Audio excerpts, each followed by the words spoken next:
Trisha Yearwood.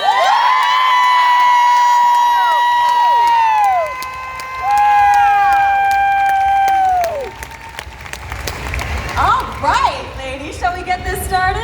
Hi, Trisha! You have all the mics on? Hey, hey. Get a mic check, Lord Alaina. Hello! There we go. Can you hear me? We're so far apart. I know, I do feel really, We are. no, I'll just kind of be up here We're all good. going over. We'll make it work, we'll make it How are work. y'all doing? Everybody enjoying themselves? So here's the thing, I would love to just have just a really up close and personal conversation with you ladies about a few different things. You know, you guys are incredible, not only artists, but business women. Like, you are business women and have created so many wonderful brands and different avenues that you've gone down. But it all started with a song, right? Like all of this, all the success and everything. So I would love for you to begin by just kind of taking a look back at the girl that started this entire journey, the person that you were at the very beginning. After all of the success and all of the achievements that you've accomplished, do you feel like you even know that girl anymore? Caitlyn, would you like to kick it off? Oh, that is such a question. Absolutely. Like I try and find her every day. That girl is a girl that loves to sit down at the piano or the guitar and open up her heart and just pour something out. And then get in front of a bunch of people and then just like sing from her toes. Like that's that girl. And I had a dream since I was that big. And you know, it's just been, I don't know. She's still there. She's there. She's thriving. She's just She's growing, thriving. right? Yes. Lauren, how about you? I don't think I've changed one little bit. Right? I got a couple more wrinkles now, but I mean, I guess I've changed since I was 15, but I think the thing that's the same about me is my want and need for it and my hunger for it. And I'm so thankful that my 15-year-old self grew up listening to Trisha Yearwood and listened to her sing on repeat and made decisions that somehow landed me on the stage next to her and talking about female artistry. Yeah, it's pretty amazing. And Trisha? Well, my little girl is a lot younger than y'all's little girls. But I do remember her. All I ever wanted to do was sing. If you would have asked me at 5 years old, and I know we probably all share this. I mean, I wanted to be Cher. I don't know who you guys wanted to be, but I still want to be Cher. But it was not a choice for me. It was, this is who I am, and it almost hurts to not do it, and I got to figure out how to do it. So my 15-year-old self was learning how to play piano, so I would come home after school every day and play out of my Linda Ronstadt songbooks, and think my life was over because I couldn't hit the high notes, you know, and I was just developing that voice. And when now, you know, 30-something years later after she's in love with a boy, if I feel like I'm getting away from that, because I do a lot of things, but music is my soul, that's what feeds my soul, I'll go put on Linda Ronstadt records and I'll sing along and I'll remember that this is really what it's all about for me. And that feeling never changes no matter how old you get. And looking back at that, since we are kind of looking back at the days, you know, one thing that, like Lauren and like Caitlyn just said, you know, they've looked up to you. I know that there are so many people that you look up to, but you also look up to these ladies right here as well, right? I do. We were talking about this backstage because, you know, it's always hard. I mean, I'm going to say that there's any artist, period, in music, male or female, but especially for females, I think this is a hard business. It's hard. There's so many people that want to sing for a living, and there's a lot of ways to sing for a living. And when I came along in 1991, it was hard. I think it was really hard, but I can't imagine, I know it's so much harder now. And these girls, I mean, I know both of these girls, and their hustle, the way you guys work, your work ethic, it's not just, I want to sing, what can you do for me? These girls work their asses off to be sitting in these chairs and to be doing, so that you guys know what they're doing. In a way that, yeah, I mean, in a way that that I didn't have to do. I had different challenges, but they also have different challenges. So as much as you can say, and we've talked about you know, having the Trisha Yearwood t-shirt when you were a little kid, as much as you can say, make me feel good about myself, I really have great respect for you and what you guys are, the challenges you're faced with and how you're making it work. Just bravo. Has Trisha ever come to either of you for advice specifically for something? Maybe some recipes. Lauren, You have not asked me for a recipe. I've come to Caitlyn and said, "Can you please write songs that I can sing?" Because her range is like, and I have an ego. I'm like, I can sing anything, and then I'll get a song from Caitlyn she's written. And I'm like, Not that. dang it. We got to work on that. oh yeah, let's give it up for High, which she just released recently. Caitlyn's album is incredible. And Caitlyn, as we talk about, kind of business women, as I mentioned, and just you guys making these boss moves, you produced this album, which is a very different journey than just being the artist, right? Because you have to be so much more involved. How did you know that you were ready to take that next step? I didn't know I was ready. It was something that I was like resisting and fighting. Like there was a little voice inside me that was like, I want to do this. And I told my husband about it. I was like, I think I want to produce this record. He's like, great, do it. It was easy for him, and I was like, but it's not that easy because it's terrifying. But I didn't ever feel ready. Even from like the whole process was just this very scary thing because I'm used to being vulnerable in the writing room. I'm used to being vulnerable on stage, right? But being in charge of the sonic landscape is a big undertaking, and I'm just grateful I tried something that was a little bit scary because what it gave me was an insane amount of growth. And also just the ability to like believe in yourself, right? That's like, we all need that. You guys can do it. Yeah. And do something that's scary. Absolutely. Wow, what's the worst that can happen? And talking about taking that leap, all of you guys have taken some pretty incredible leaps in your career. And I think from the outside, anybody just looking at Trisha Yearwood, Caitlyn Smith, Lauren Alaina, we think, oh, well, they're them, so they definitely know what they're doing, and they know that they have a successful outcome. They know all of that. You guys don't feel like that when you're doing these things, do you? Nope. No. So how do you actually take the leap? Is it kind of like Caitlyn, where it's just like, well, you got to just jump in and Fake it till you make it, baby. I think it kind of goes back to what Trisha said. It would be worse to not try than to try and fail. Like, it's worth at least giving it a shot. Because really, is failure, is it really that bad? Right. You learn so much. There's so much opportunity to grow, right? Yeah, I've been told no about 1,000 times, but the 6 yeses I got gave me a career. So it all cleans up in the wash. Exactly, and I do think it's like, I always, because I'm married to a pretty successful guy, and I always feel like he's just not scared of anything. It's not about him today, but It is. Let me pick that name out for you. Go Spritz. he's at home Don't doing hurt laundry your back. right now because I told him it needed to get done. I'm just kidding.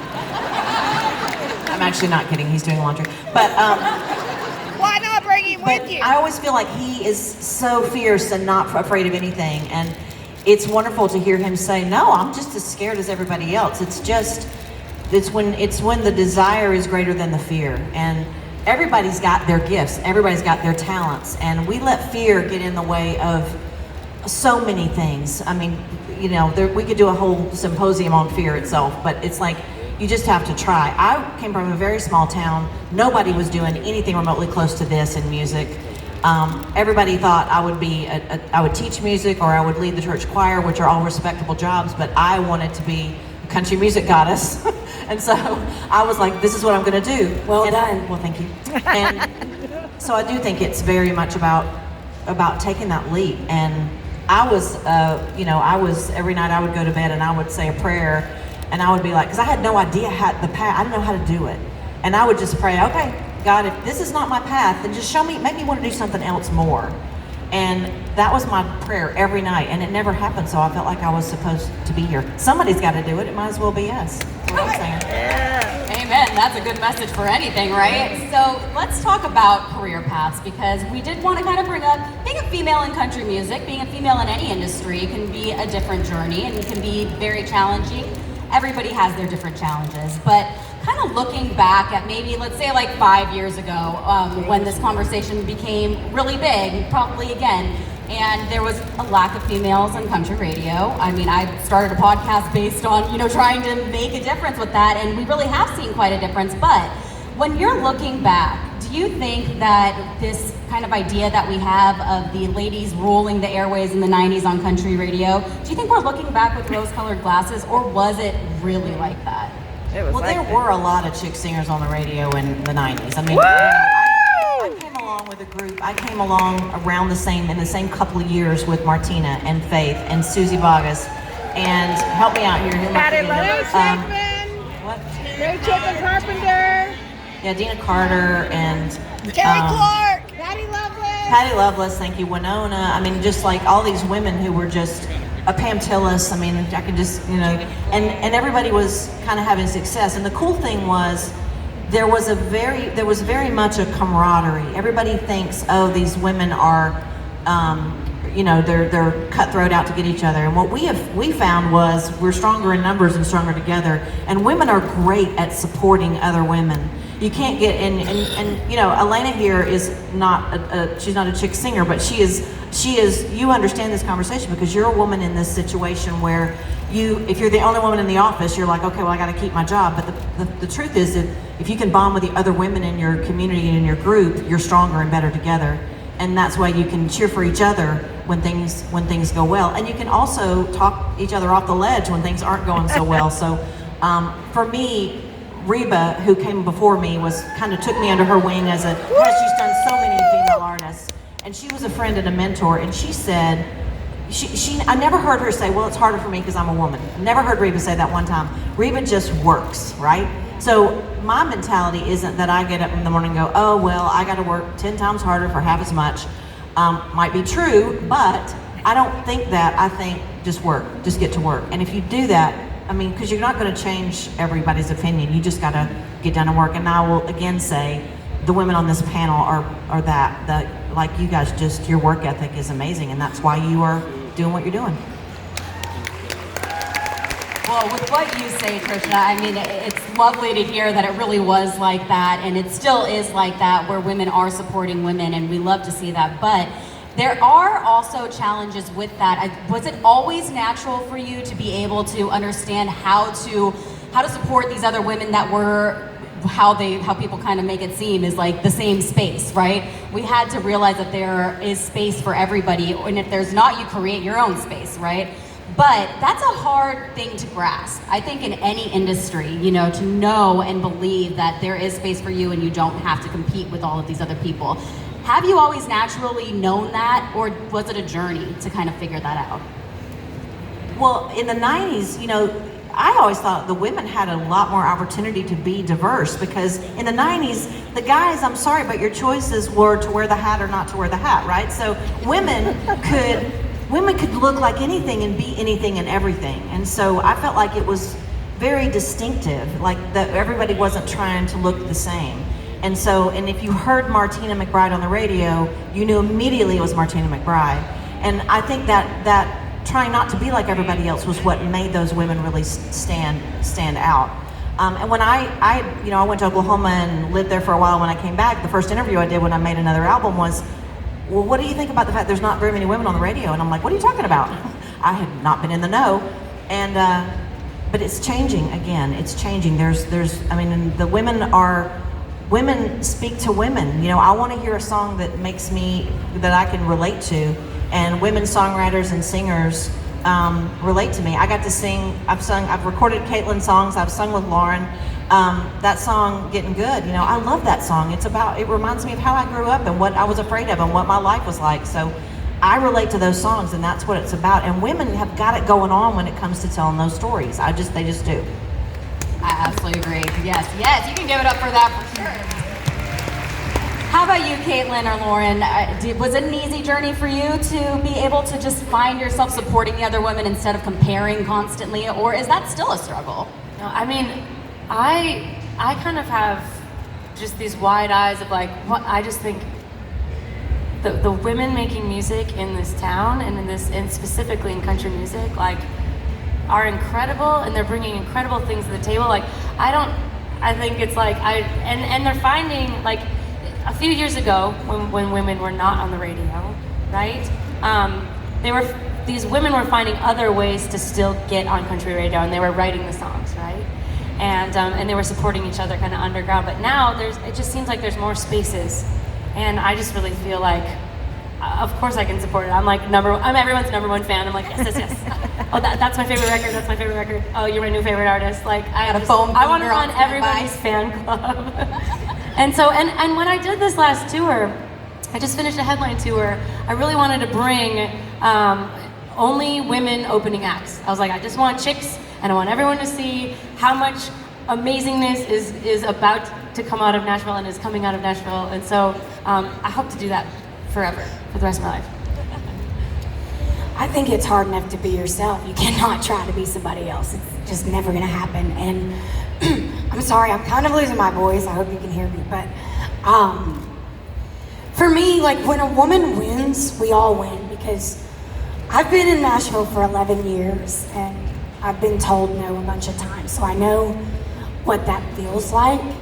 And I don't want another woman to ever feel that way. So I don't like compare myself to someone else, and I don't think any of us should. I agree, absolutely. Well, ladies, you are, like I mentioned earlier, not only artists. There are a lot of different words to describe what you guys do. Philanthropist, producer, author, I mean, TV personalities, the list goes on. And that is a really interesting thing to look at, how you actually decide that you're ready to kind of go into this new area and go into this new kind of just venue for you to show off what else you can do. Now, what is it like trying to balance those 2 different worlds, or 3 or 4 or 5 different worlds? Lauren, you want to take that one first? I just pretty much never say no. Like, I'll do anything, all the way down to knowing. I just went on a Survivor show and I ate a worm, so I've gone that far. Any way I can entertain. Obviously, music is the core of it all, and it always will be. But I just love to be in front of people. I just love to entertain, so I'm down for anything. And being a best-selling author now, hey, yes. And she wrote the foreword, which made my whole life. What did you go to Trisha when you decided you were going to write a book? Did you guys have a conversation about that? Because Trisha already. I said, hey, it's okay if you don't want to do it, but well, you wrote the foreword to my book, and she's so humble. She was like, are you sure you want me to do it? And I was like, she has no idea she's Trisha Yearwood. I would say I agree, right? She has no idea she's Trisha Yearwood. That's what I tell everyone. I'm like, FaceTiming her, and she's in the kitchen cooking meatloaf for Garth, and I'm like, she's awesome. But it made my life. And the things she said about me, I was like, wow, I can quit. You peaked. I have done it. You have a lot of insight for a young woman that I'm 57 years old. I'm not scared of that, but I'm a little scared of it.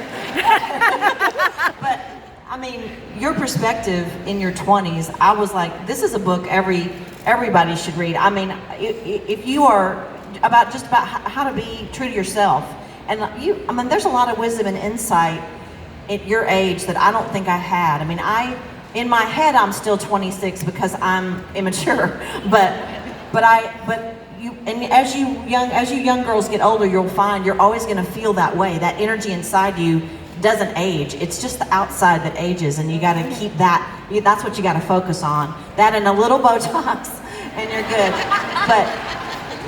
But the book is amazing because it's such an insight at a young age. I basically say yes to the things I think I'm going to enjoy. I didn't, when I was 5 years old wanting to be Cher, I didn't say, and then I'm gonna write a cookbook with my mom and my sister, and then I'm gonna have a TV show, and then I'm gonna have a furniture line. Like, I have said I say no to a lot of stuff, and we need to talk about that because you don't want to eat a worm on television ever again. But I say no to a lot of things, but I say yes to the things that I think I'll enjoy and the things that I think I can put my passion into. So if I don't enjoy it, then I'm not going to give it 100%. And so I do have a lot of things on my plate, but I enjoy every one of them. And if you find something you love, I know I know a lot of us have jobs that we have to pay the bills, but we also, if we can find something that we love, that we can pour our time into, then that's a happy life. And so that's how I look at it. I really, when you see me doing stuff from dog food to people food, I'm doing it because I love it and I have a passion for it. And that would be my advice to every single person in here, man or woman. Try to do what you love. Find a way to make what you love a job. I love that. That's amazing. I mean, balance in general, like personally speaking, it is a challenge for me. I'm a mother of 2 young boys. I've got a 5-year-old and a 3-year-old, so it's mom and it's writing and doing all the job stuff. And so it's a daily, weekly, like, how do I make the time for all of these things? But I mean, I think you're right on it, where it's like also the saying no can allow for better yeses, where you're able to just be like, wow, I want to say yes to this because man, do I really want to do this. And so I don't know if anybody has the secret to actually balancing all of this craziness. I think it's a sliding scale. It is a sliding. Yeah. I think for like, when one thing is in your primary on your list, like you're on a tour or you're making an album, that's number one. That means, you know, Garth's not going to give me that many home cooked meals that week, or that means, you know, it's like it's something else suffers, you know. So when something else is up there at the top, it's a sliding scale, and that's okay. Everything doesn't have to be. Women are really good at multitasking, but we also are really good at like feeling guilty when we don't do everything at everything. So give yourself a break. Like everything's doesn't have to be perfect all the time. Make him cook. Yes, ma'am. Yes. Well, speaking of giving yourself a break, that is something that is very, very important, and especially to focus on mental health right now. And I'm glad that the stigma is kind of going away. It's definitely still a work, but how do you guys make sure that you really do take care of your mental health, balancing all of these different things? I'll start. It's very important to me. I've struggled with depression off and on most of my life, and I talk about it in the book quite a bit, actually. And you know, I have the biggest personality in the room because I feel really big feelings, and bad ones are just as big. So I've had to really focus on how to channel all of them and how to control all of them. So I think it's so important to talk about mental health and to keep it in check. And my therapist has earned every dollar. When I go in there, she's like, oh no, here comes Lauren. But I mean, I go to therapy, I meditate, I drink a lot of water, I call Trisha when I thought you were going to say wine. I was like, okay. I drink a lot of wine too. That helps too. I call Trisha when I'm freaking out. I had to interview Dolly Parton, and I called her to ask her what to ask. She was like, What'd she say? whatever you want to ask. I love it. But it's really important, because if you're not taking care of yourself and showing up for yourself, you can't show up for other people. Exactly. Yeah. Yeah, thank you. I know, I think that Coming from the person who can barely speak. Oh no. I mean, it's so important. I try and just like I've made a tiny list of things that I really need to check off to be able to show up. Like, I need to take a minute alone to just be without kids hanging off me and you know, everybody needing everything. Working out, yoga, meditating, things like that. Also, having a good friend to just be able to call up and barf all your feelings to is one of the #1 mental health helpers of all time. So, thank God for friends. Yeah, and a therapist. I think it's cool what you said about sometimes you think the biggest personalities must not have a care in the world, and sometimes the way I make a joke about everything, and sometimes that's a way of covering that I think I have big feelings too, and I was like, I can't cry in public, so I'm gonna make a joke about this right now. And I think we have to basically, and also to piggyback on what Caitlyn said, check on your people. You know, it's like this pandemic especially has made it harder. I mean, there's just so much going on right now in our world that it's hard to wake up in the morning and go, man, we're just killing it as humans. We're doing such a great job right now. We're really struggling on so many levels. For me, I have a higher power. I don't think I could wake up if I didn't believe that I had somebody, that it wasn't just on me. But I also have friends. I hike with rescue dogs. That's my therapy. I need a therapist, but right now my dogs are my therapist. And that's that me time that clears my head. Sometimes I'll call one of my best buddies who's here, Mandy, and I'll be like, I need a hike. Or she'll call me and go, I need a hike. And we know that's kind of code for, we're gonna walk, we're gonna get some good steps in, but we just need to talk. I think it's really important. And even though I feel like I'm pretty mentally stable, I feel like I get depressed like everybody else, but I think it's not like a worrisome thing. But I think the last couple of years have been hard for me. I see myself going down that rabbit hole, and if I'm going down a rabbit hole, if anybody with the least bit of anxiety has got to be really, really flying down that hole. So we have to realize we're in this together, and we're all having feelings that aren't that different, and we do need to check on your people. If you text somebody and they go, I'm good, maybe you should call them, because we can say we're good in a text and we might be crying our eyes out. Call your people, check on your people, and your tribe. Love your people fiercely and make sure that they're okay. And don't be afraid to ask for help too, right? I mean, because we all, so many of us have been through that kind of situation where we feel like we don't want to burden somebody else with our problems, but it's okay to ask for help, and it's okay to be vulnerable, right? Well, ladies, I do want to talk about kind of just what's next, because we've talked a lot about how you are businesswomen, not just artists. I mean, you have your hands in so many different things, and I know you lean on each other for support in order to make those things happen, but what is next? Like, what is exciting you? What are you hoping to do? Any bucket list things? Caitlyn, I'll start with you. I'm really excited about this year. What's next? My 5-year-old's starting T-ball next week. That's exciting. No, but for the job, I mean, I'm just excited to have this new record out, be out on the road touring it. I just finished up the second half of High, which will be and Low. High and Low will be the whole thing. And so new music on the horizon. I feel really grateful. I don't know, there's a lot of fun stuff, mostly about the shows though, getting out there and finally be able to see all y'all and play the music. Oh, it's just the best. Oh, who's gonna go to a Caitlyn show coming up? I'm so excited. I'm really excited to be opening for George Strait in Vegas in December. Oh, Lauren, do you want to get Y'all come to Vegas. Come to Vegas. Yeah. Sorry about that. So y'all come to Vegas. Come hang out with us. That's gonna be amazing. Oh, so excited for you. And Lauren, what about you? Like anything bucket list wise or anything that you're looking to do?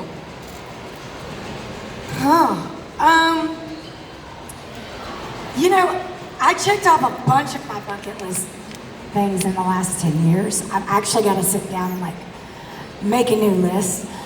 My biggest thing I ever wanted in my life was to be a member of the Grand Ole Opry. And this beautiful lady asked me to be a member and then showed up to induct me. She's an angel. So I'm gonna be at the Grand Ole Opry once a month. Come see me. I'm excited for festivals. I had a new song come out yesterday with Chris Lane, yes. And I'm gonna start writing a new record and hopefully have new music in the fall. So, Incredible. And Trisha, how about you? What's on your plate?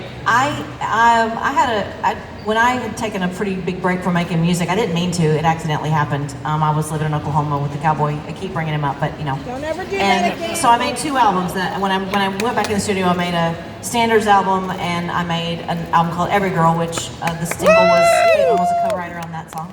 And it reminded me of how much, like, kind of that Linda Ronstadt thing, like how much I love to sing. So I did vow that I would never ever wait that long again. So I'm listening to songs. I'm getting ready to make a new record. Probably in 23 is when it'll probably actually happen. And you know, for me, as having done this for 32 years, I don't know exactly what that looks like, what success is for me with that. But I know as long as I can sing, I want to make music. So that's what I'm going to do. And then the other thing, like we're talking about that sliding scale that's really in the forefront for me right now is I basically created a pet line to be able to help rescue animals. That's my goal in life, is to help rescue animals. So there's a foundation where we're looking at shelters all over the country and we're finding ways to help them. And I am loving it so much. It's the first business thing I've done that really gives back in a big way. And that's kind of where I'm at right now, like 24/7. It's like it's a lot, but it's wonderful. And between that and new music, and then my husband's on tour, and I'm with him every time. I'm not always on stage with him, but usually I am. I'm dressed cute just in case he needs me. And then usually I'm just like, he knows I'm gonna walk up if he doesn't introduce me, so that's gonna happen. So that our plate is pretty full through September for that, and just again, grateful for the opportunities and getting to do these things. Well, I want to the last thing I want to talk with you guys about is success. And you kind of just brought up the definition of success. And it can be so different for so many people. I mean, some people measure it by number ones or awards or how many followers they have, how many people buy tickets. But there are so many different ways to define it. So I'd love to hear from each of you, how do you define success? Something that I have to continue to ground myself with, because I think, like you say, you can define it by like all the numbers and all that. But I feel for me that that's distracting. That's distracting from the 8-year-old girl that wanted to do this in the first place. Success for me, am I having fun? Am I a happy, fully alive human? Am I a good wife? Am I a good mom? Like that, and am I doing something that I really love to do? Like that for me is success. Whether I'm singing in a microphone or not, I hope the day that I die that I can say, yes, I did it because I lived a full life, full of happiness, right? Yeah. Right? Okay. Yeah. Lauren, how about you? I don't know how to top that. Yeah, same. It's just like, what is success, really? It's such a weird word to define because everybody's success is different. And I think where you get in trouble with success is when you compare yours to someone else's. Every day is successful, like every single day. I mean, getting up and getting through the day is succeeding. So getting on stage on top of that and putting on a sparkly outfit for me is a big win. So. Quick success story. So when She's in Love with the Boy came out, it was my first single, and you know, I'd waited my whole life to make that record. I'd waited my whole life to hear my song on the radio, and I was like, if it's top 40, I'll be happy. And this is back when, you know, really there weren't other ways to get out there. You had to be on a major label, and you had to have radio airplay to get anything. And so when it went to top 40, I'm like, cool. And then I'm like, if I could just have a top 20, I'd be so happy. And then if it could just be top 10, I'd be so happy. And that single, and I'm not to brag, but like that single was like first single by a female artist to go to number one. It was like a history thing. So I thought, this is not that hard, right? Can't be that hard. They all go to number one. Number ones mattered a lot to me in the beginning. And then I made it and there were articles written about like lots of pressure, like the one that creeped me out was one that was the next Reba. And I'm like, oh no, don't start that. Well, my second album was, and in fact, I had a music executive say, well, I don't hear another She's in Love with the Boy on this album. And I'm like, you sure don't, because we did that already. Hearts and Armor was an album that was a little different. You know, I'm a Ronstadt person, so I think I had to kind of teach my peeps and She's in Love with the Boy is a big part of who I am, but so is Down on My Knees. So my career has taken a weird path of, you know, there's been some songs that, one of my favorite songs ever I recorded was a Gretchen Peters song called On a Bus to St. Cloud. It went to number 62, right? Woo! So you get She's in Love with the Boy, and then you get like Walk Away Joe, and then you get like How Do I Live? So for me, it's been enough of these to keep doing these. And it's a journey, and I'm enjoying every step. And after 30-something years, for me, success can't look like a number one on the radio. It has to look like that Every Girl album is one of my favorite albums I've ever made in my whole career. So I sleep great at night, and so for me, success is enjoying, like they said. I mean, you girls both said it exactly right. Try not to compare yourself to somebody else. Take your path, be yourself, enjoy. And singing brings me joy, no matter how it's rewarded or if it's rewarded. It brings me joy. I like the success part, but I can't. That's not why I make the record. Beautifully said.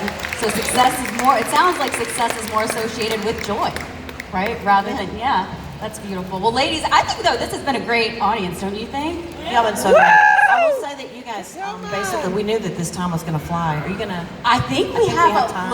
So I was gonna surprise, since y'all have been so amazing, I think we got time for like a few questions. Would anybody like to ask a question? We have got 2 microphones up here at the front. Brave souls, I know somebody out here is good. There we go. Come on up to the mic and we'll see how many we can kind of tackle here. We got a few more minutes. Oh, right over here. You're first up. What's your name? I'm Christian Yeager. And where are you from, Christian? I'm from Mechanicsburg, Pennsylvania. Well, welcome. Would you like to ask your question to the ladies? Yes, I'm attending Belmont University in the fall, music business. I know Miss Yearwood went for that. Any advice you would give to someone moving down to Nashville to pursue an education and also a career? What do you want to do? What's your ultimate goal? I want to be a singer and a songwriter. Well, you're in the right place. Yeah. Welcome.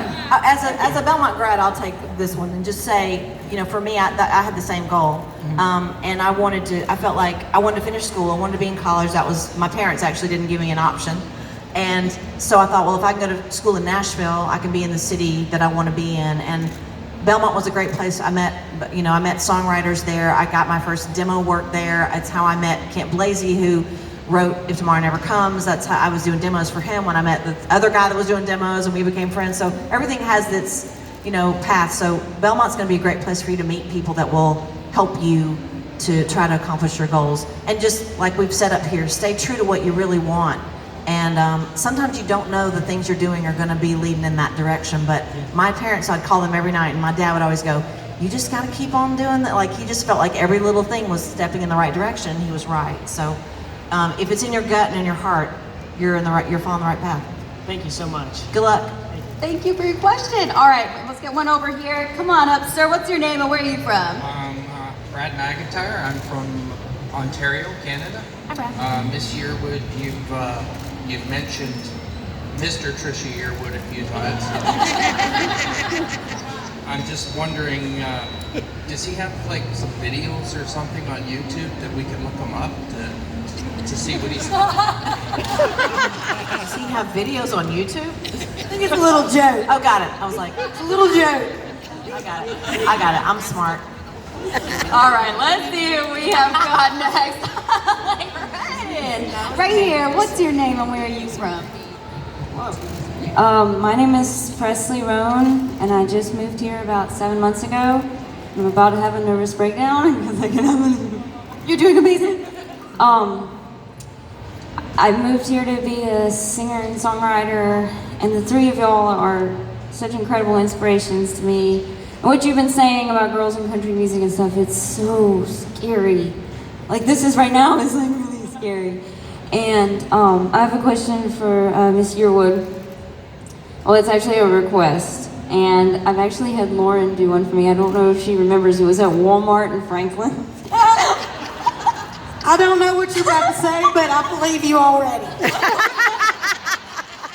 I'm a big fan of Walmart. Well, actually, okay, quick tangent. I'm actually from Scotty McCreary's hometown, but I love me some Lauren Alaina. I'm sorry, Scotty, but love him too. But anyway, I have a piece of canvas that you would like paint on, and you might not want to do it now, but would you mind writing, Miss Yearwood, writing some advice for me as a young female singer-songwriter and signing it? I will do that. I will. Thanks for not asking me to paint. What we'll do is, Mandy right here is my we'll get that from her so we can keep the questions going, and I'll do it when we step off. Thank you so much. I'll be happy to. God bless you. God bless you, and good luck to you. Yeah, give it up for the people asking questions too, because it is not easy. I understand that for sure. Let's go right back over here. Would you like to come up? What's your name? Where are you calling from? I'm so used to the radio. Where are you calling from? Where are you from? My name is Annie, and I am from Central Florida, and I have the most beautiful book here, and I wanted It's to Lauren's book. Yes, it's book, and I wanted to ask if her and Trisha both to sign it for me. Oh, that's pretty good. Yep. Give it to Mandy. Give it to Mandy. All right. Now the next question cannot involve an autograph. I was just going to say, I think we're done. We got 2, yes, but we would love to ask. You have a question? All right, come on up. What's your name and where are you calling from? Let's just go with it. My name is Sherry Bailey, and I live in White House, Tennessee. And I was just going to let Trisha Yearwood know that I did go to the concert here in Nashville, You're fantastic, and so is Garth and Laura and Alaina. I've got pictures of you when you were there as well, and they are fantastic. Thank you. That was really cool because the Grand Ole Opry opened that show for Garth, and that was a redo after the Thunder rolled on the one that we couldn't do, and that was such an honor to see the Grand Ole Opry on that such a big scale. And Lauren and I got to be a part of that with a lot of different Opry members. And it was really cool. So I'm glad you were there. And when Laura and Alaina had her mouth wide open, I got the best picture ever. You get a lot of opportunities to get a picture with Lauren Elena's mouth wide open. Not the first, won't be the last. All right, I think we might have time for one more. Let's see, would you like to come up and let us know your name and where you're from? My name's Heather Lynn. I'm actually from Boston, Massachusetts. And I sort of have a question and a small request. So my question is, what advice will you give to new singer and songwriters coming into the city and trying to make their dreams come true? I've been writing in town for about 11 years. Actually written with Caitlyn and worked with Trisha. And for me, you write? Did you say you write? Yeah. I would say find people that you think are better than you and work with them to improve your skill set. It was a big goal of mine to write with the best people in Nashville. Anyone that would tell me they would, actually. And I just kind of got better and better and better and took a little bit from everyone. So I would say work with people that are better than you. I love that. And I mean, one big thing that I learned when I first moved to town was just to become a student of songs. So if songwriting is what you want to do, you need to be listening to as many catalogs of songwriters as humanly possibly. Go find your favorite songwriter and then go listen to what they listen to. And so just cover yourself in songs. And then you want to be a singer, you want to be a songwriter, you just need to do it as much as you can. I mean, when I moved here, I said yes to every open mic and every whatever it was. Chicken store, I don't know what it was. I don't know. I've been in the back of a truck, man. Back of the truck, like you play the crazy, silly, because wow, what a fun thing. Sometimes I just said yes because I was like, that's ridiculous enough. That'll be a good story. You just say yes to things because each time you get on the stage and play is a learning experience. Each time you write a song, it's a learning experience. It gives you an opportunity to try things and grow and just get better, right? Yeah, I mean, they said it all. I was just thinking about the crazy things. I did a jingle for BC headache powder. Yeah, you can probably find that somewhere. And I'm going to. You're really young, and for me, a lot of people are like, will bring their daughters up to me and say, she says she wants to be a singer or songwriter, but I'm like, I don't know. And I'm like, no, she knows. She knows at this age, so don't let anybody tell you otherwise. And just follow your dreams, and good luck to you. No, I did say I had a small request. I promise it's not an autograph. I'm actually here with a development label doing signatures tomorrow morning, but I was wondering, I think Caitlyn said at the beginning of this panel that she wants to be everybody's #1 fan. I'm actually out now on Apple Music, and I was hoping if you guys wouldn't mind, you guys look me up and just listen and listen out. 100%. Well, we totally will. Absolutely. What's your name? Heather Lynn. Heather Lynn. Is it L-Y-N-N or L-I-N-N? L-Y-N-N. L-Y-N-N. Heather Lynn. We'll look you up. We will look you up. And that's a good thing to do. I know. That was a really good thing to do. I know we're close to time, but there's like little girls that have questions. Can we take one more from each side and then can we call it a second? Okay. Can we please? I'm so All sorry. right, come on up. All right, tell us your names and where you are from. My name's Mia. Can you guys get a little closer on the mic? Mia and what was your name? Addie. Addie. And Addie. All right, take it away, ladies. My friend's turning 12 in 2 weeks. Do you mind if you can sing her happy birthday? Is it like with what voice? Mia, are you turning 12? No. My other friends in the crowd. What's her name? Faith. Faith? Okay. Happy birthday to you, Faith. Happy birthday to you, Faith. Happy birthday, dear Faith. Happy birthday to you.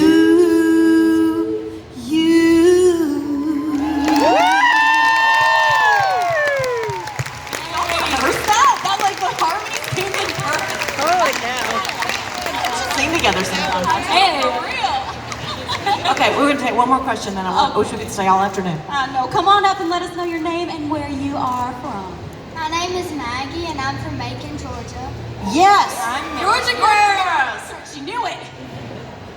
And I'm 10 years old, and I love to sing. I was wondering if y'all had any advice for me. Keep singing. First of all, the sparkles are on point. Yeah. Crushing the outfit game already. Love a sparkle.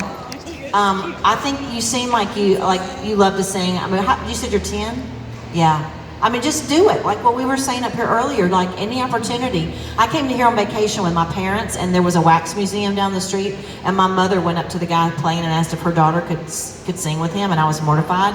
But I did, and it was amazing. So any opportunity that you get to sing is going to give you, you're going to learn something from it. So you're on your way. You look fantastic, and you have a great personality, and you're from Macon, so you're cool already. In my book.